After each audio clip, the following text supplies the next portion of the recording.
students, welcome to the lecture room of Pharmaceutical Chemistry 2 और diploma के pharmaceutical chemistry 2 के class में आज हम पढ़ने वाले हैं एड्रेनर्जिक ड्रग्स और एड्रेनर्जिक एगोनिस्ट के बारे में। So this is the continuation of previous 2 lecture और जहाँ पे प्रीवियस 2 लेक्चर में हमने एड्रेनर्जिक ड्रग्स के बारे में पढ़ा था, एड्रेनर्जिक न्यूरोह्यूमरल ट्रांसमिशन कैसे सिंथेसिस, स्टोरेज और रिलीज होता है, इसके साथ साथ किस बेसिस पे हम रिसेप्टर को क्लासिफाई करते हैं और रिसेप्टर के जो भी लोकेशन और उसके फंक्शन, ये कुछ प्रीवियस वीडियो में दिया गया है। तो जिसका लिंक आपके नॉर्मल डिस्क्रिप्शन में और ऊपर सजेशन में भी दिया गया है, तो प्लीज आप पुराना 2 वीडियो प्लीज देखिए, तभी जाके आज की क्लास हम कंटिन्यू कर पाएंगे या समझ पाएंगे कि आज हम क्या पढ़ने वाले हैं।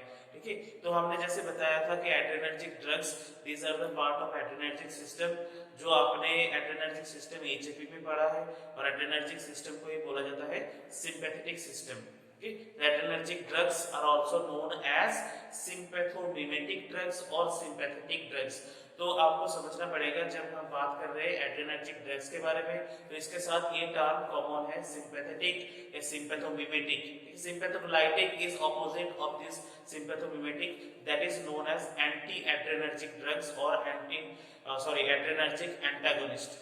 तो यहाँ पे जब हम बात कर रहे हैं adrenergic drugs, they are the drugs which mimics the activity of adrenaline or noradrenaline।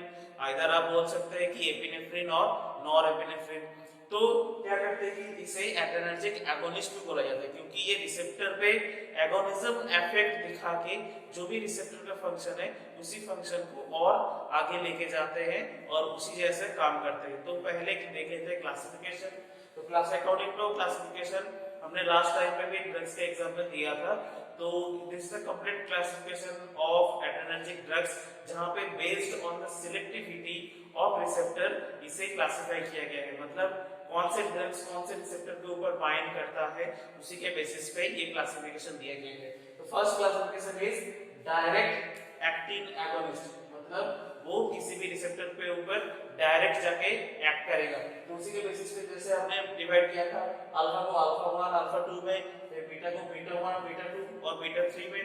ठीक है, तो अल्फा 1 के अंदर जो भी ड्रग्स डायरेक्ट एक्ट करते हैं that is ऑक्सीमेटाजोलिन and phenyl epinephrine. Okay, so these are the 2 drugs, oxymetazoline and phenylephrine, that acts directly over the alpha 1 receptor, and clonidine is one drug that is directly acting on the alpha 2 receptor.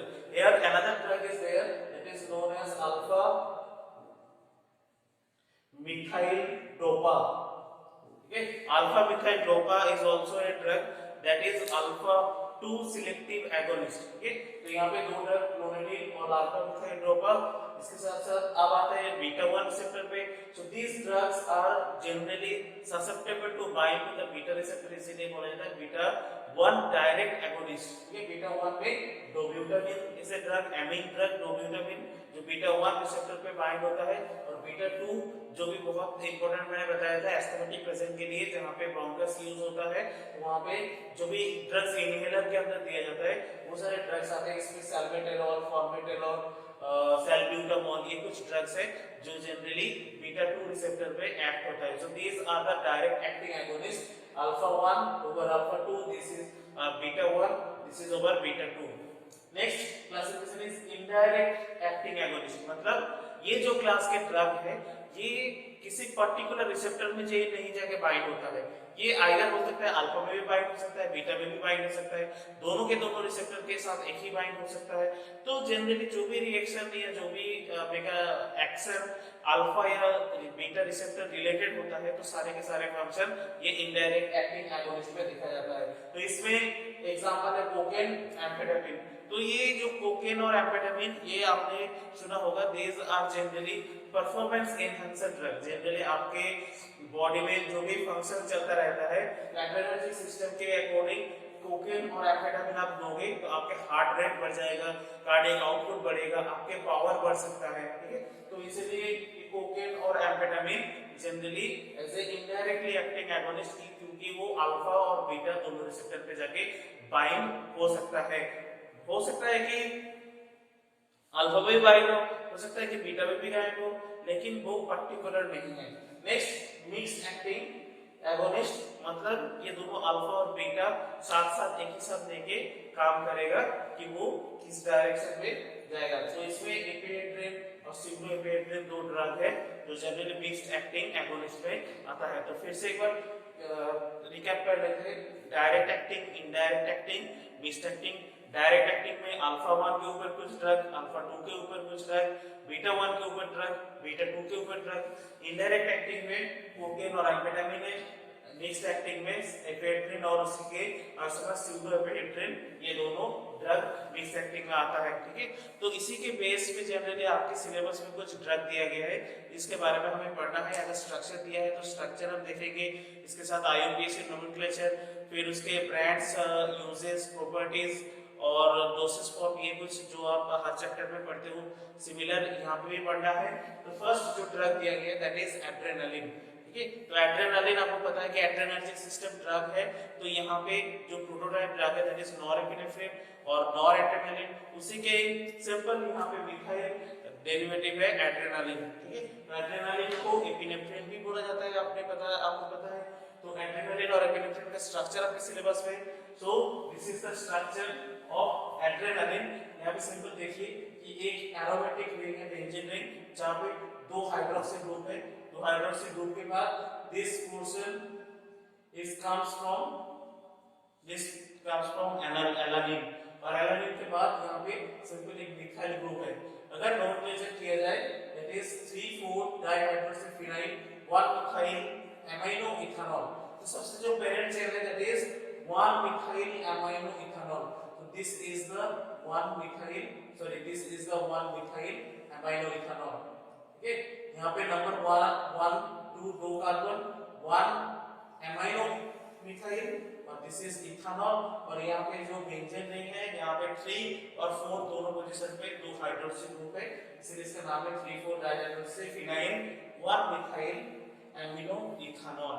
ठीक है, ये जो amino ethanol, इस amino ethanol को parent chain रखा गया है इस स्ट्रक्चर में। ठीक, फिर ब्रांड्स जनरली आपको पता है कि कुछ जनरली इंजेक्शन टाइप ड्रग होता है एड्रेनालिन का, जो जनरली डायरेक्ट हार्ट में दिया जाता है, आपने देखा भी होगा बहुत सारे फिल्म्स में।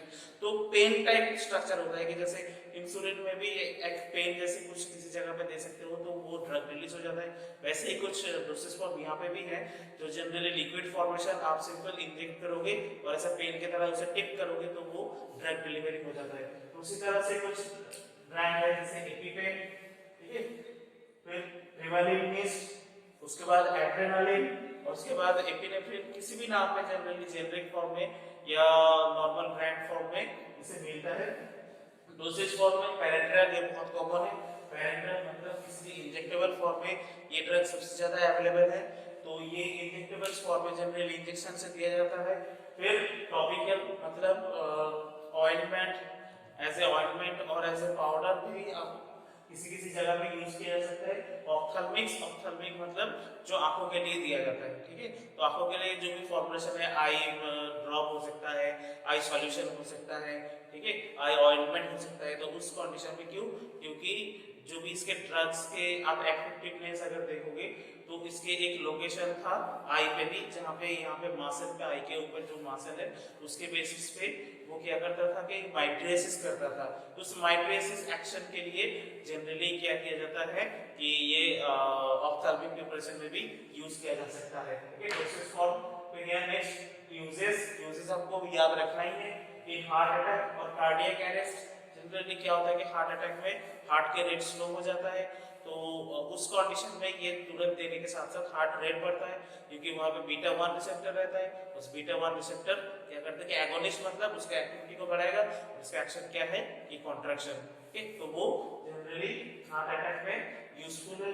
फिर COPD that is chronic obstructive pulmonary disorder, जो जनरली लंग्स के डिसऑर्डर है जहाँ पे ऑक्सीजन की कमी होती है। तो जनरली एस्थमेटिक जो पेशेंट है वहाँ पे बहुत कॉमन देखा जाता है सीओपीडी डिजीज। तो उस कंडीशन में क्या किया जाता है कि अगर आप दोगे तो वो बीटा रिसेप्टर के ऊपर काम करता है, क्योंकि एड्रेनालिन और epinephrine that is non selective. ठीक है, मतलब किसी भी रिसेप्टर पे जाके बाइंड हो सकता है, तो वहां पे बीटा 1 और बीटा 2 रिसेप्टर पे जाके आपके ब्रोंकियल जो भी मसल है उसको रिलैक्स करेगा, और रिलैक्स करने के साथ साथ वहां पे एयर वे बढ़ेगा, और COPD that is chronic obstructive pulmonary disease, मतलब पल्मोनरी एयरवे में जो ऑब्स्ट्रक्शन है, मतलब जो रुकावट है, उससे आपको राहत मिल सकता है, इसलिए सीओपीडी में यूज किया जा सकता है। ग्लूकोमा, ग्लूकोमा आपको पता है कि एक आंखों की बीमारी है जहां से आपके आंखों के जो भी नर्व है, ऑप्टिक नर्व, वो डैमेज हो जाता है, क्योंकि वहां पे ऑकुलर प्रेशर बहुत ज्यादा बढ़ जाता है,